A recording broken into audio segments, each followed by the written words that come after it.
ब्राह्मणों ने आकर के स्वस्ति वाचन कियो, ब्रजवासी आकर के द्वार पर खड़े है गए, बोले मैया बड़े भागते यशोदा मैया ऐसो सुत तिन जायो, बड़े भागते यशोदा मैया ऐसो सुत दिन जायो। पूर्ण ब्रह्म जगत को स्वामी सोतन गोद खिलायो, पूर्ण ब्रह्म जगत को स्वामी सोतन गोद खिलायो। हे पूर्ण ब्रह्म जगत को स्वामी सोतन गोद खिलायो, पूर्ण ब्रह्म जगत को स्वामी सोतन गोद खिलायो। होया कु मगवा दे झूलन वा तेरो ललना, या कु मगवा दे झूलन वा तेरो ललना।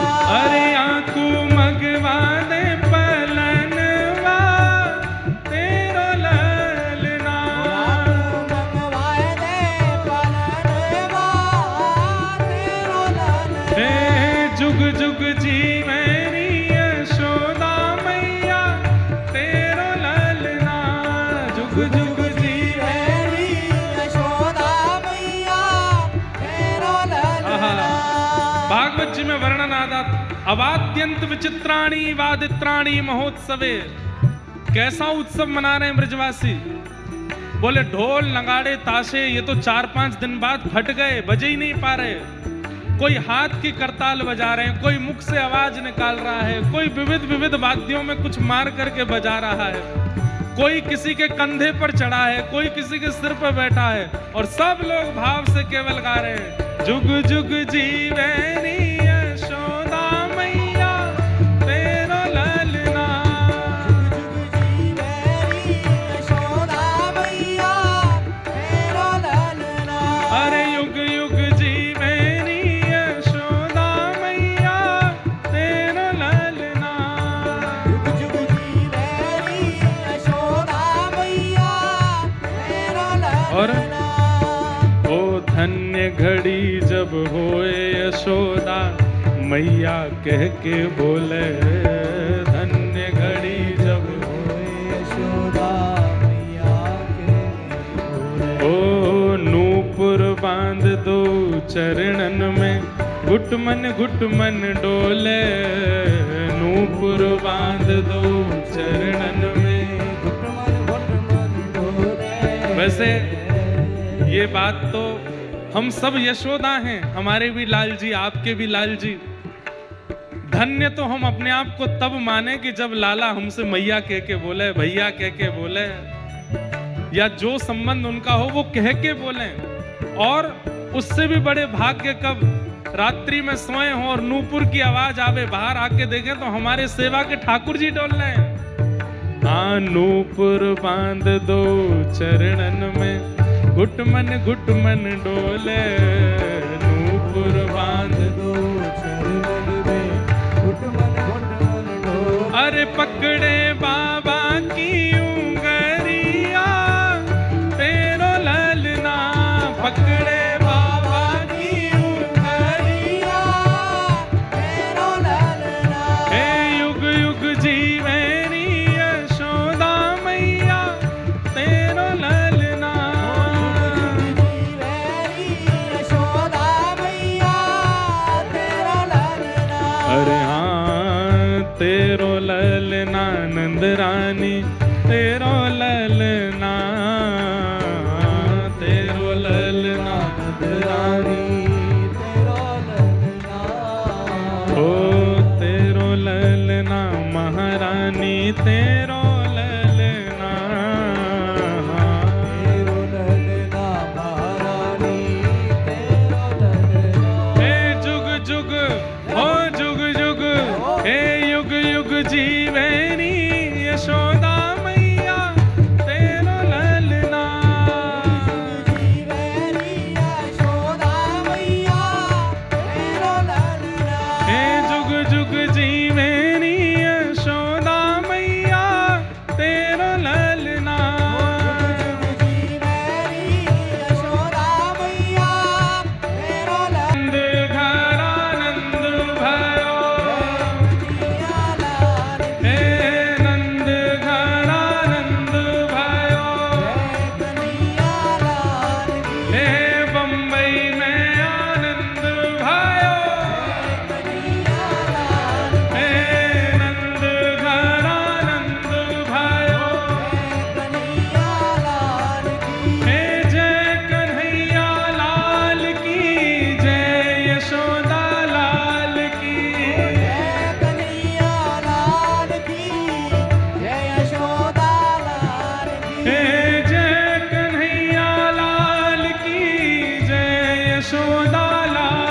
की। जय कन्हैया लाल की। ऊपर वाली भी गाओ। हे नंद घरानंद भयो जय कन्हैया लाल की। घर आनंद भयो जय कन्हैया लाल की। हे राधा रमण लाल भयो जय कन्हैया लाल की। रमण लाल भयो जय कन्हैया लाल की। प्यारो राधा वल्लभ लाल भयो जय कन्हैया लाल की। राधा वल्लभ लाल भयो जय कन्हैया लाल की। प्यारो कुंज बिहारी लाल भयो जय कन्हैया लाल की। कुंज बिहारी लाल भयो जय कन्हैया हे नंद घरानंद भयो जय कन्हैया लाल की।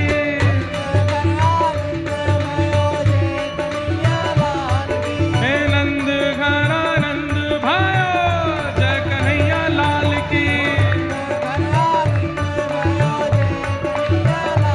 हमारा आप सबका उत्साह देख के मन होता है कि बस उत्सव चलता ही रहे, गाते रहें और कुछ करें ही नहीं, बस यहाँ तो बस लाल जी का ऐसे ही उत्सव मनाते रहें। जय कन्हैया लाल की जय, बोलो गोपाल की। हे जय कन्हैया लाल की जय, बोलो गोपाल की। हे नंद घरानंद भयो जय कन्हैया लाल की। श्री राधा रमण लाल भयो जय कन्हैया लाल की। श्री मदन गोपाल भयो जय कन्हैया लाल की। चारों गिरधर गोपाल भयो जय कन्हैया लाल की। हे नंद घरानंद भयो जय कन्हैया लाल की। हे नंद घरानंद भयो जय कन्हैया लाल की। जय जय श्री राम, जय जय श्री राम, जय जय श्री राम।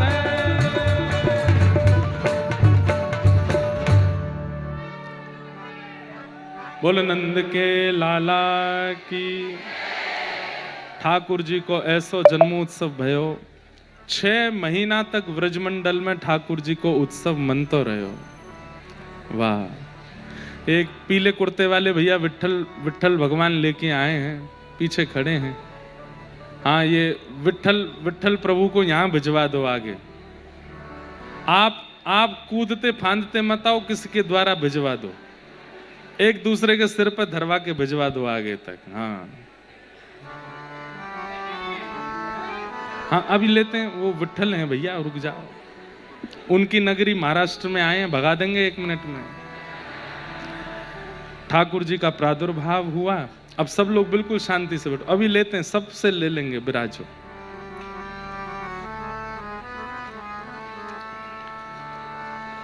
ठाकुर जी का प्रादुर्भाव होते ही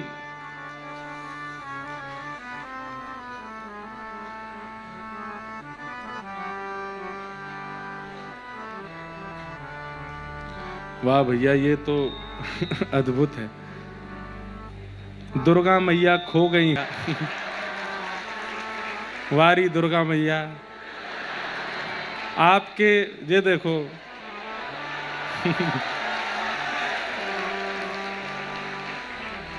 लाली ऊपर हैं आपकी मैया।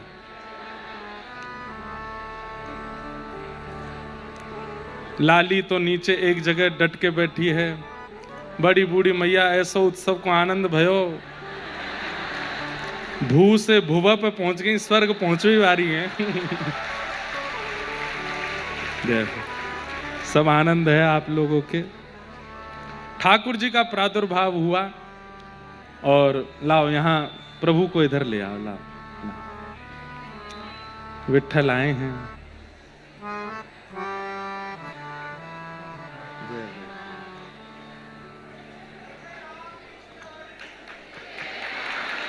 यहाँ आगे विराजमान।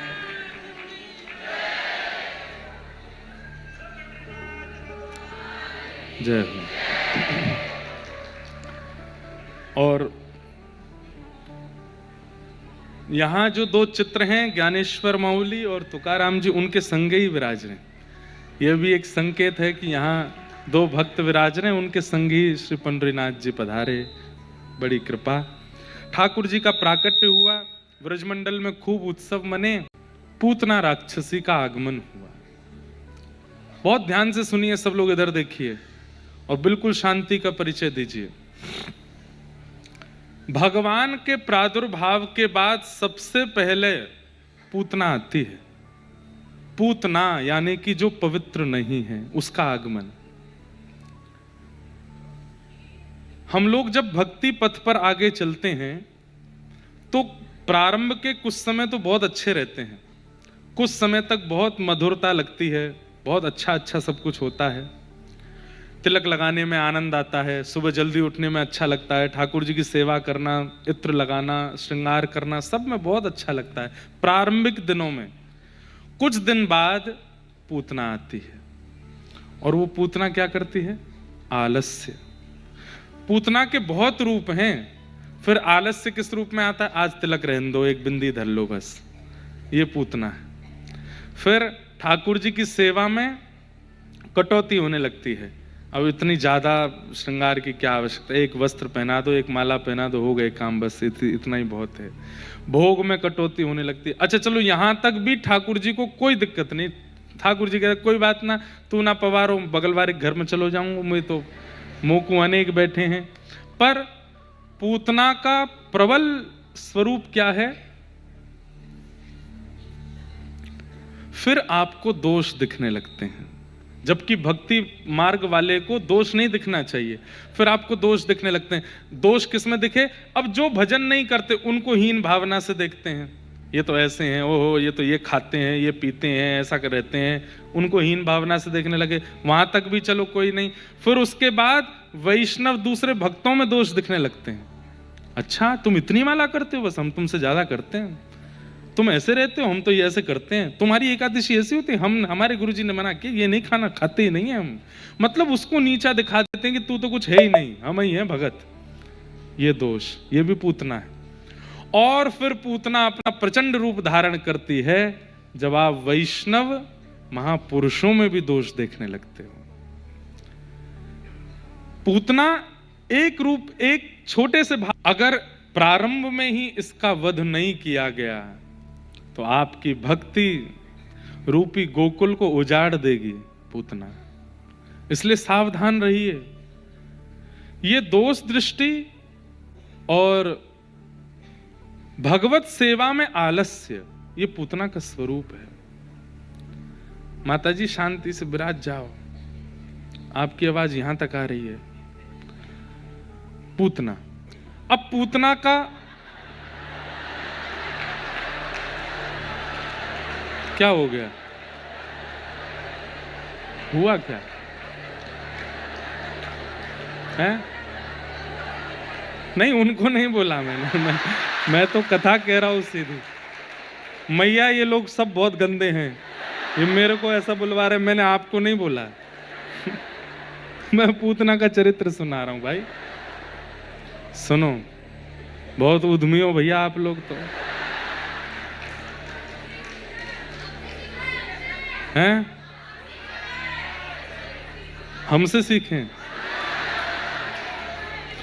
सुनो, कथा सुनो। तो क्या बता रहा था? हाँ, पूतना का स्वरूप भाई सीख लो, थोड़ा सुन लो, ये जीवन में काम आएंगी चीजें। तो प्रथम भक्ति के मार्ग में जो आपके ऊपर आक्रमण करती है उसका नाम है पूतना। दोष दिखना प्रारंभ हो जाता है, फिर आलस्य आना प्रारंभ हो जाता है, सेवा अपराध होने शुरू हो जाते हैं। 21 प्रकार के सेवा अपराध होते हैं। कितने? बताएं? रुको, अभी बताते हैं। कितने सेवा अपराध होते हैं और उन सब सेवा अपराधों से कैसे बचा जाए।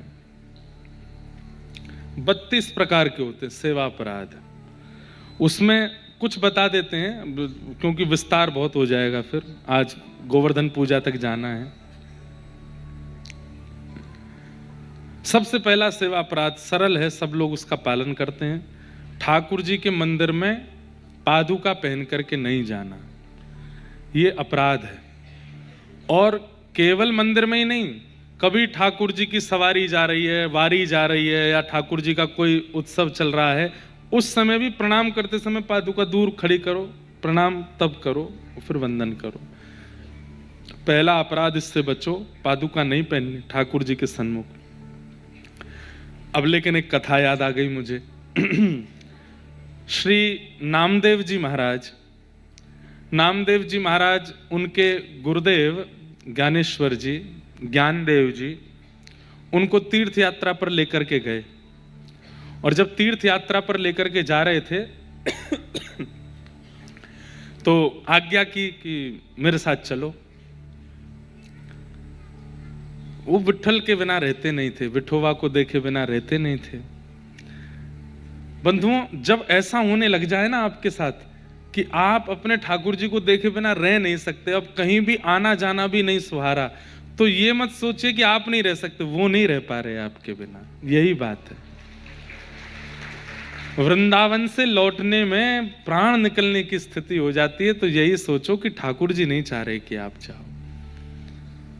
तो बहुत व्याकुल हो गए श्री नामदेव जी महाराज, मैं कैसे जाऊंगा, गुरु आज्ञा टाल भी नहीं सकता, तीर्थ यात्रा पर जाना भी है।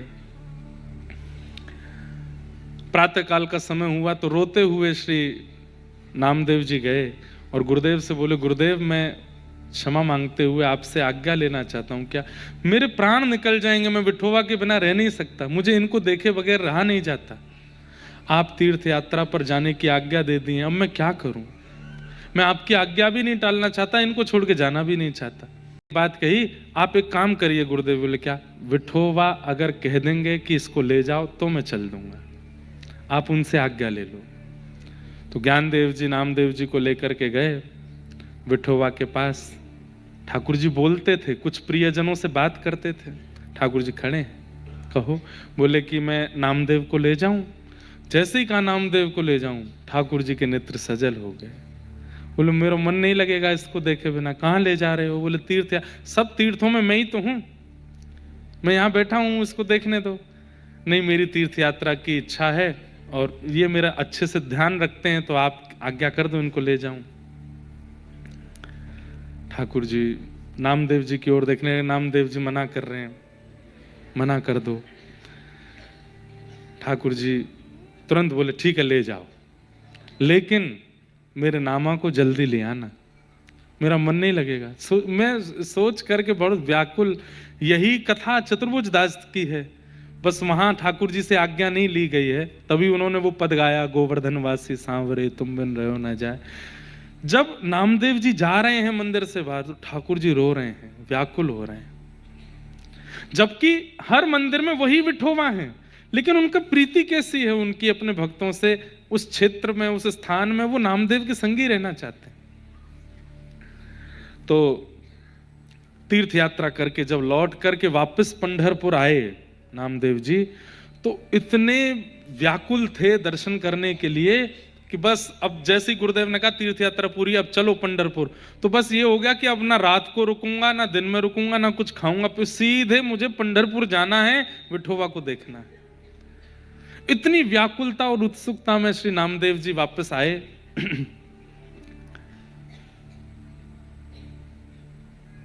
लौट करके जैसे पंढरपुर आए तो पंढरपुर में प्रवेश करते ही वो पादुका उतार देते थे, परिक्रमा करके मंदिर में जाते थे, तो पादुका उतार के अपने स्वाफी में बांध करके कमर पे बांध ली। परिक्रमा करके जैसे मंदिर में प्रवेश करने लगे, भूल गए कि मुझे ये उतारनी है। इतने उत्सुकता में थे, इतने ज्यादा व्याकुल हो रहे थे ठाकुर जी से मिलने को, भूल गए कि मुझे पादुका छोड़नी है, और पादुका सहित भीतर प्रवेश कर गए। जैसे ही देखा कि कमर पर पादुका, लोगों ने देखा, लोगों ने ये नहीं देखा कि उनके भाव कैसे, उनकी स्थिति कैसी। इतने व्याकुल होकर के पंढरीनाथ को देख करके भाव विभोर नृत्य करने लगे, कुछ पद गाने लगे। लोगों ने कहा पाखंडी, इसकी इतनी भी स्थिति नहीं है कि पादुका तो बाहर छोड़ के आया, तो कमर पे बांध के आया है कि कोई उठा के ना ले जाए, कि कोई चोरी ना कर ले। जबकि ऐसा नहीं था, वो उत्सुकता में पहन के आ गए, धर के आ गए साथ में। लोगों ने उनको मारपीट करनी शुरू कर दी, निकाल के मंदिर से बाहर कर दिया।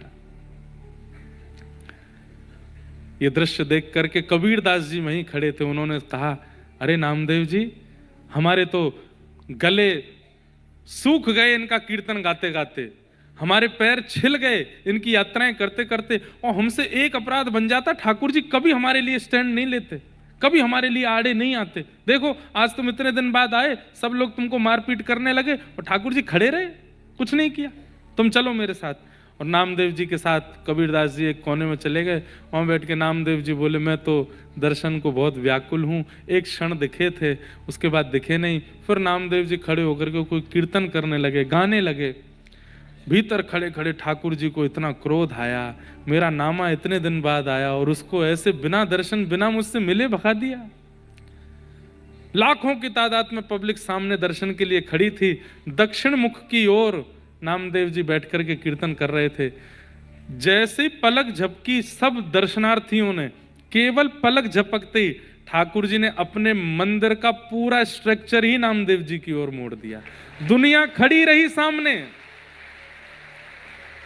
दुनिया खड़ी रही सामने दर्शन करने के लिए, और सबने जैसी पलक झपकी तो सामने दीवार आ गई। पंढरीनाथ अंतर ध्यान हो गए और सब इधर उधर, ये क्या हुआ, ये क्या हुआ।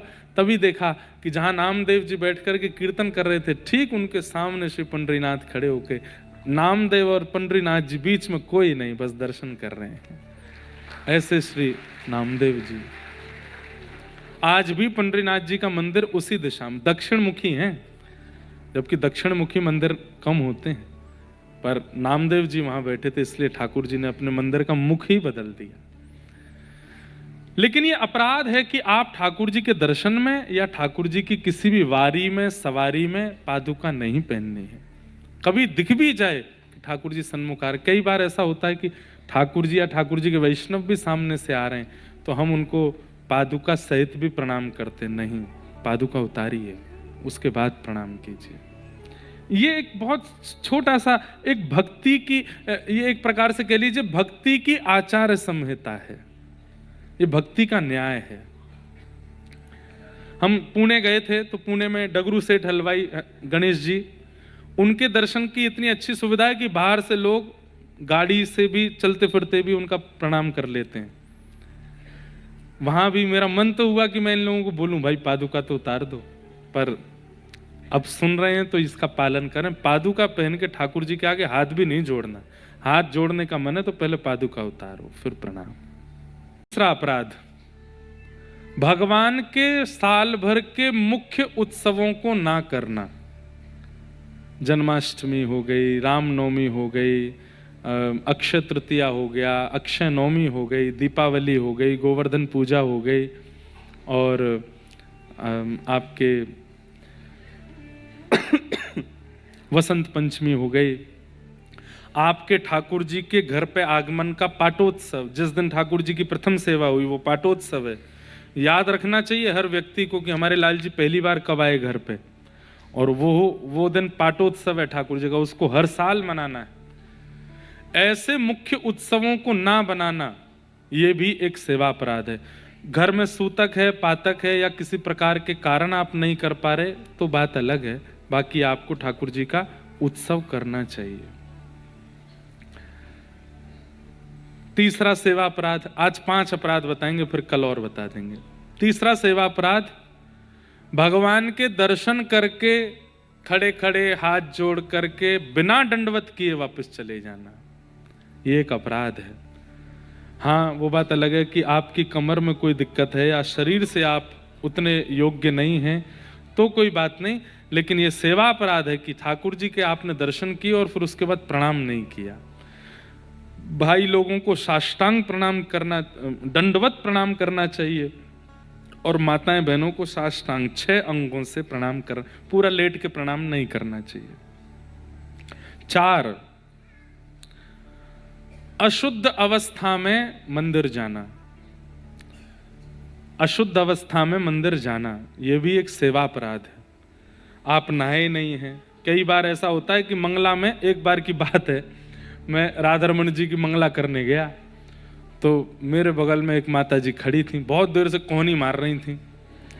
मैंने की कहा बात है मैया, ने कितकू है जा। दर्शन करने लगी, करते करते करते बलैयाले में, वाह वाह बहुत सुंदर। मैंने की इतनी कोहनी मारी मैया, तो ब्रजवासी तो ऐसे आपस में आनंद विनोद करते हैं। मैंने कहा मैया नहा धो के आई हो? ना मैं तो नहाई, मैं तो ऐसे ही आऊं रोज। मैंने क्यों? ठाकुर जी की सेवा में दर्शन में बिना नहाए आ गई सुबह सुबह 4 बजे। तो मुझसे क्या बोलते हैं, ये कौन से नहाए हैं अभी, ये भी तो उठ के बैठे हैं अभी अभी। ठाकुर जी ही नहीं नहाए तो मैं क्यों नहाऊं? मैंने वाह ये कोई बात है? बोले ये अभी दर्शन दे के नहावे जाएंगे, ऐसे हम दर्शन करके नहावे जाएंगे। अशुद्ध अवस्था में दर्शन करना, या आप मंदिर के जाने से ठीक पूर्व शौच आदि के लिए गए हैं तो कम से कम आपको हाथ पैर धुल लेने चाहिए पवित्र अवस्था में मंदिर। ये सेवा अपराध है। 5वां सेवा अपराध, भगवान की परिक्रमा करते समय विषय वार्ताओं का स्मरण करना या चिंतन करना। परिक्रमा चल रही है गिरिराज जी की, और संग में जो मित्रगण हैं उनसे उल्टी सीधी बातें करते चल रहे हैं रास्ता में, फोन पे व्हाट्सएप चलाते चल रहे हैं, दुनिया भर की परिक्रमा पैर करने मन नहीं कर रहा है, ये भी एक अपराध है। दूसरी बात, परिक्रमा करते करते जब जब ठाकुर जी की स्मरण बने तब तब सिर झुका के प्रणाम करना। तो ये 32 सेवा अपराध हैं। आज 5 अपराध बताए, उनमें से पहला, दूसरा, तीसरा, 5 अपराध आप ध्यान रखना। ये अपराध ठाकुर जी की सेवा में नहीं करने हैं, ये नहीं बनने चाहिए। वो बात अलग है कि स्थिति नामदेव जी जैसी हो जाए, जब स्थिति इतनी ऊपर हो जाए तो फिर तो कुछ ऐसा बात नहीं है, पर ये अपराधों का ध्यान रखना चाहिए। हाँ, पूतना कैसी है तो राक्षसी पर सुंदरी बन करके गई है। अपनी वास्तविकता छुपाना ये भी एक अपराध है ठाकुर जी के सन्मुख। संसार से तो बताने की आवश्यकता नहीं है। संसार को क्यों बताएं हम? संसार को कुछ बताने की आवश्यकता, पर ठाकुर जी को सब बताना चाहिए। ठाकुर जी सब जानते हैं पर फिर भी बताना चाहिए। पूतना है तो राक्षसी पर सुंदरी बन करके गई, है तो राक्षस स्वभाव वाली लेकिन अत्यंत मधुर बन करके गई है, सबको आकर्षित करने के लिए। जैसे ही गोकुल में पहुंची, उसके रूप लावण्य को देख करके, उसके स्वरूप को देख करके सब ब्रजवासी मोहित हो गए। आहा, ये तो कितनी सुंदर है, कैसी है, इसकी चाल देखो, इसकी ढाल देखो, इसका मुख देखो, सब मोहित हो गए। लेकिन जैसे ही नंद भवन में प्रवेश किया, यशोदा मैया भी मोहित हो गई। एक व्यक्ति ने मुझसे बहुत अच्छा प्रश्न किया, महाराज जी ब्रजवासी पूतना को देख करके मोहित हुए, हम इस बात पर राजी हो सकते हैं, पर यशोदा मैया जिनके यहाँ ठाकुर जी स्वयं सेवा कराने के लिए आए, क्या यशोदा मैया को इतना विवेक नहीं है कि ये पूतना योग्य है कि नहीं? ठाकुर जी दे दिए उसकी गोद में। तो हमने ये प्रश्न एक महापुरुष से किया कि महाराज जी, लोग बाग प्रश्न करते हैं कि यशोदा जी तो ठाकुर जी की मैया हैं, उनको तो इतना पता होना चाहिए कि पूतना योग्य है कि नहीं है, उन्होंने ठाकुर जी क्यों दे दिए गोद में? तो कितना अच्छा उत्तर दिया। बोले कि नाम में ही इसका उत्तर है, यशः ददातीत यशोदा, जो दूसरों को यश प्रदान करे उसे यशोदा कहते हैं। दूसरा, यशोदा जी कौन है? जीवाचार्य हैं। कौन है? जीव मतलब हम लोग, और हमारी आचार्या हैं श्री यशोदा जी। यशोदा जी की ही कृपा है कि लाला हम सबके घर में है। मैया नहीं चाहे तो वाको लाला कोई के घर आ जाएगा? मैया चाह रही है, यही मारे हम सब पर कृपा करके ठाकुर जी की सेवा प्राप्त है। तो यशोदा मैया जान तो गई थी कि ये पूतना अयोग्य है, परंतु यशोदा मैया ने मन में विचार कियो कि कोई द्वार पर आकर के भी खाली हाथ नहीं जाना चाहिए, ये तो भीतर तक आ गई है। ठाकुर जी के इतने समीप आने के बाद भी अगर ठाकुर जी का अनुग्रह इसके ऊपर नहीं हुआ तो लोग बागों का भगवत कृपा और भगवत अनुग्रह से विश्वास उठ जाएगा। कहां हम लोग कहते हैं कि मंदिर में भीतर दर्शन ना हो पाए तो ध्वजा जी देख लो, आपको दर्शन का फल मिल जाता है। और यहां पे सामने पहुंच गई है पूतना, तब भी यशोदा जी अगर अपने लाला को नहीं देती तो कई लोग ये प्रश्न भी कर सकते थे, इतना पास आने के बाद भी पूतना को ठाकुर जी का अनुग्रह प्राप्त नहीं हुआ। यशोदा मैया ने विचार किया, है तो अयोग्य, है तो गुणहीन, पर इतने समीप आ गई है, अब तो यहाँ पे लाला की कृपा होनी चाहिए। तो उस भाव से ठाकुर जी दे दिए। ठाकुर जी को गोद में लिया पूतना ने, जिसके रूप को देखकर के सब मोहित हो गए, उसके रूप पे लाला मोहित नहीं हुए। ये सबसे बड़ा दुर्भाग्य है।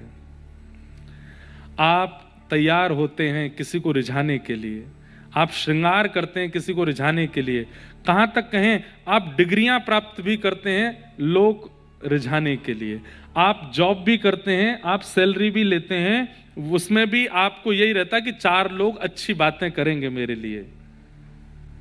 पर सब रीझ गए आपसे और ये नहीं रीझे तो फिर क्या फायदा।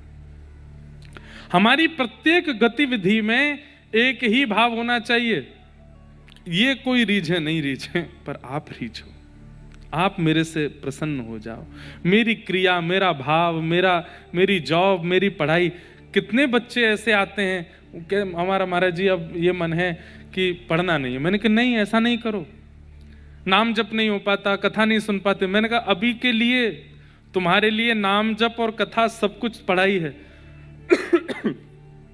नाम जप कैसे करते हैं? 108 मन के जपते हैं। मैंने कहा आपके लिए जब तक आपकी स्टडीज चल रही हैं तब तक आपके परसेंटेज ही आपके नाम है। कितने परसेंट आ रहे हैं समझो, उतने नाम का फल मिलेगा। 80% आए, 85% आए, 90% आए तो समझो इतना ही माला जप पाए हो। इतनी मेहनत करो कि 100% आवे तो समझो कि एक माला पूरी हुई। और ठाकुर जी को प्रसन्न करने के लिए, हे लाल जी हम इसलिए पढ़ेंगे, हम इसलिए योग्य बनेंगे, हम इसलिए श्रेष्ठ बनेंगे कि आप हमसे राजी रहो, आप हमसे प्रसन्न रहो। आज भारत का युवा दुनिया भर के कार्य क्षेत्र में आगे बढ़ रहा है, चाहे वो चार्टर्ड अकाउंटेंट हो, चाहे इंजीनियरिंग हो, चाहे डॉक्टर हो, सब चीज में आप आगे बढ़ रहे हैं। बहुत इच्छा है तो इस पूरे भारत को ही श्री कृष्ण की भूमि है ही है मान करके कि मैं भारत की सेवा, भारत के उत्थान में अपने योगदान को अपनी पढ़ाई के द्वारा, अपनी योग्यताओं के द्वारा लगाऊंगा तो ठाकुर जी मुझसे प्रसन्न रहेंगे। इस भाव से आगे बढ़ो। कितने बालक तो ऐसे हैं वो पढ़ाई ही इसीलिए कर रहे हैं कि हम जॉब वृंदावन में कर सकें, हम मेडिकल वृंदावन में खोल सकें, हम इंजीनियर बन के कुछ इंफ्रास्ट्रक्चर वृंदावन का क्रिएट कर सकें। कई बच्चे तो इसीलिए पढ़ रहे हैं। ये भी एक सेवा, और ये बहुत विशेष सेवा है। भगवान को द्वारिका जाना होता है तो विश्वकर्मा को ही बुलाते हैं, जाओ नगरी बनाओ, आप विश्वकर्मा बनो। ठाकुर जी को भी बुखार आता है तो भागवत जी में वर्णन आता है कि अश्वनी कुमार वैद्य आते हैं ठाकुर जी को देखने, पढ़ाई लिखाई करके वैद्य बन जाओ।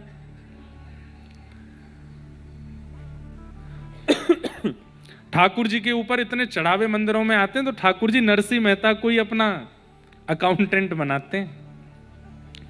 गजराज तारो तेने आवने को, जावने को, खावने पकावने को मीराबाई तारी है, नरसिंह मेहता को तारो वहीवार सवारने को, वेदन सुनावने को जयदेव तारो है। सबको ठाकुर जी किस लिए तार रहे हैं? उनकी योग्यता से ठाकुर जी अपनी सेवा ही करा रहे हैं। इसलिए योग्य भी इसलिए बनो कि हम ठाकुर जी की सेवा कर सकें। तो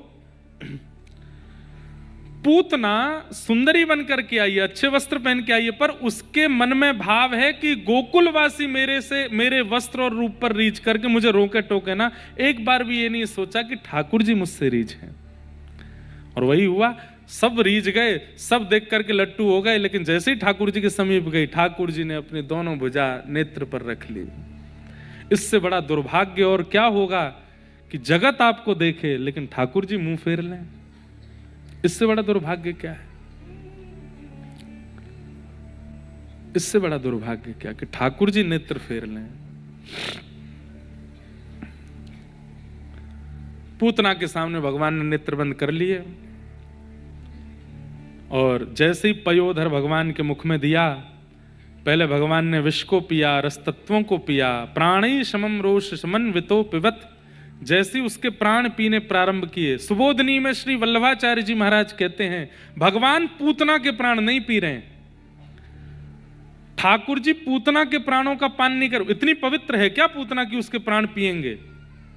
तो भगवान की खोज करते करते पूतना असंख्य बालकों को मारती हुई आई है। 10 दिन के भीतर जितने बालकों ने जन्म लिया व्रजमंडल में, सबके घर गई है पूतना। और उसके रूप स्वरूप को देख के किसी ने उसको रोका नहीं। बालकों को खिलाने की भावना से गोद में लेती, अपने विषैले पयोधर को पिलाती, बालक मर जाते। असंख्य बालकों को मारती हुई पूतना आई है। जहां नंदोत्सव 6 महीने तक मनता रहा, 6वें दिन पूतना आ गई तो फिर इतना, ये तो मातम हो गया होगा पूरे ब्रजमंडल में, इतने बालक मर गए। ठाकुर जी ने मन में विचार किया, मेरा प्रादुर्भाव मंगल देव तक होता है, अमंगल नहीं, और मेरे प्रादुर्भाव के 6 दिन बाद ही इतने बालक मर गए। तो भगवान ने पूतना के पयोधर से उन सब बालकों के प्राणों को पी करके उनको जीवित कर दिया। थोड़ी देर के लिए जैसे मानो अनकॉन्शियस होकर के वो बालक खांस करके पुनः जीवित हो गए। उन सबके प्राण ठाकुर जी ने पूतना के भीतर से निकाले।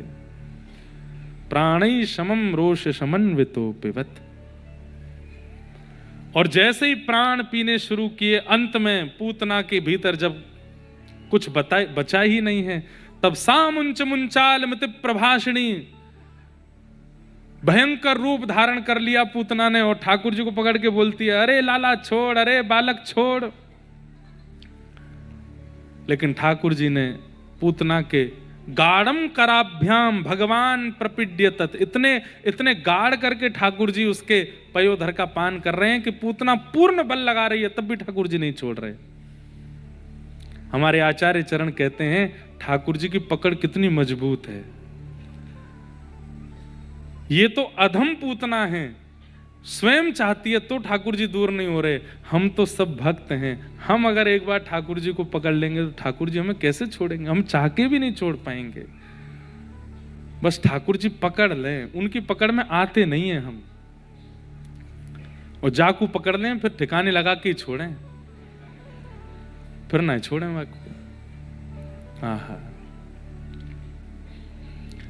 पूतना का विशाल रूप हो गया। भगवान ने उसके प्राणों को पी करके उसका वध कर दिया। विशाल पूतना गिर पड़ी, ब्रजवासी सब दौड़े, जोर की आवाज आई, देखा विशाल पूतना पड़ी है, उसके पयोधर पर ठाकुर जी पौड़े हैं। ऊपर चढ़ करके ठाकुर जी को लाए और लेकर के सबसे पहले गौशाला गए। अच्छा, एक बात कितनी सुंदर है,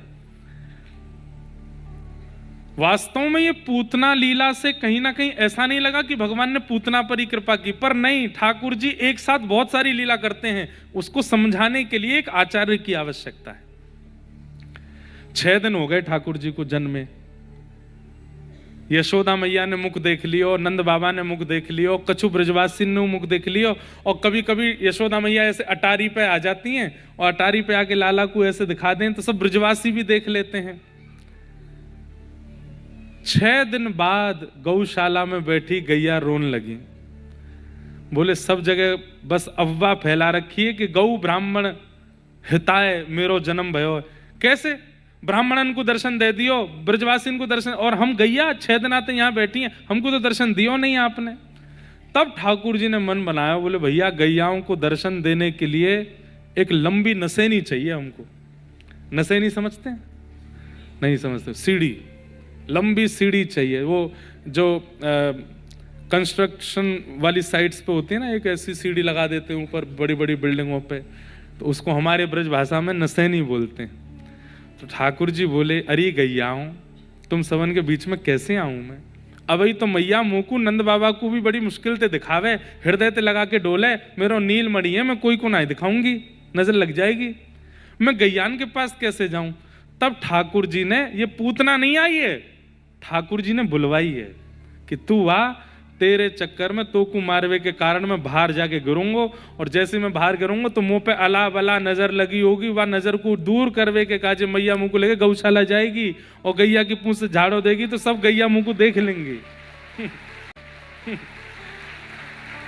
तो हर लीला में दो पक्ष हैं, एक पक्ष सार्वभौम पक्ष है और एक पक्ष भक्ति परक पक्ष है।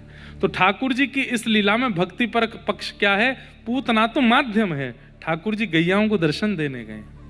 आहा, आज 6वां दिन है और पहली बार लाल जी गौशाला में प्रवेश किए। गैया रम्मान लगी हैं, सबके नेत्र सजल है गए, सब देख रही हैं। नीलमणि जैसे लाला यशोदा मैया लेके आ रही, चारों तरफ से गैयान ने घेर लियो, अपनी जीभ से यशोदा मैया को लाला को चाटन लगी सब गैया। लाल जी के दर्शन हो गए, अपने आप पयोधर से दूध निकलने लगा गैयाओं के। अद्भुत दृश्य है। यशोदा मैया ने गैयान को पूजन कियो और बोली, मैं तो भूल ही गई, 6 दिन है गए, यही मारे पूतना आई। नंद बाबा पूजन कर गए, मैं पूजन कर गई, पर लाला अभी तक गैयान के सन्मुख नहीं आयो। अब लाला के नैने नैने हाथन से गैयान को पूजन कराओ और गैया की पूंछ से ठाकुर जी को झाड़ो दियो। गौमूत्रेण स्नापित्वा पुनर्गौरज सार्वकम, को झाड़ा दिया। गैया भगवान की वैद्य है, उस गैया को नित्य प्रणाम। मैं तो एक बात कथा में कहता हूं, कई लोग गौशाला जाते हैं और गौ गोबर और गौमूत्र से ऐसे करने लगते हैं, तो जब वे लोग मंदिर जाते हैं ना, ठाकुर जी भी यूं करते हैं। जैसे गैया के पास जाते तो गैया कभी कभी मुंह आगे करे थोड़ा ऐसे, तो डर जाता हूं आप खिलाओ। ऐसे ही आप भी जब ठाकुर जी के पास जाते हो तो ठाकुर जी भी यशोदा मैया मैया जाते, डर लगे मैया के पास जाओ। मेरी गैया ते तो को भय लगे तो तोते मुंह को भय लगे। गैया लगे हाँ अति प्यारी, जग पालन हारी, गैया लगे। भैया ये भी एक प्रमाण है कि आपको गौ के प्रति जीव की दृष्टि नहीं है, आपको गौ के प्रति जानवर की भावना नहीं है। अगर आपका चित्त इस बात को प्रगाढ़ रूप से कहता है कि ये जीव नहीं है, ये तो मैया है, ये तो प्यारी है, और उसकी कोई भी गतिविधि आपको भयभीत नहीं करती, तो ये बात भी प्रमाण है कि ठाकुर जी भी आपको स्वीकार कर चुके। ये सब प्रमाण है भैया। वैष्णवों के चित्त में आपके प्रति प्रीति, गैया के प्रति आपके चित्त में प्रीति, ये सब प्रमाण है कि ठाकुर जी के चित्त में आपके प्रति प्रीति है। गौ से बहुत स्नेह करो, गौ से बहुत प्रेम करो। मुंबई में गैया कम है, दूसरे लोग ज्यादा हैं घरों में, पर कोई चिंता नहीं। जब जब गौशाला आसपास हो वहां जाके गैयाओं को प्रेम किया करो, गैया को नित्य वंदन। आपको पता है 14 रत्न हम मानवों को प्राप्त है। 14 रत्नों का विभाजन हुआ, कुछ देवताओं के पास गए और कुछ दैत्यों के पास। 2 रत्न हम मानवों के पास आए, एक तो शंख और दूसरा गैया। ये गाय जो है ये रत्न है, ये पृथ्वी समुद्र मंथन से प्रकट है सुरभि, और इन दोनों को प्रत्येक दिन स्पर्श हमारे अंग का होना चाहिए। नहीं हो पा रहा है किसी कारण से तो कम से कम चित्त से स्मरण करके उसका स्पर्श करो, ये भी भक्ति वर्धक होता है।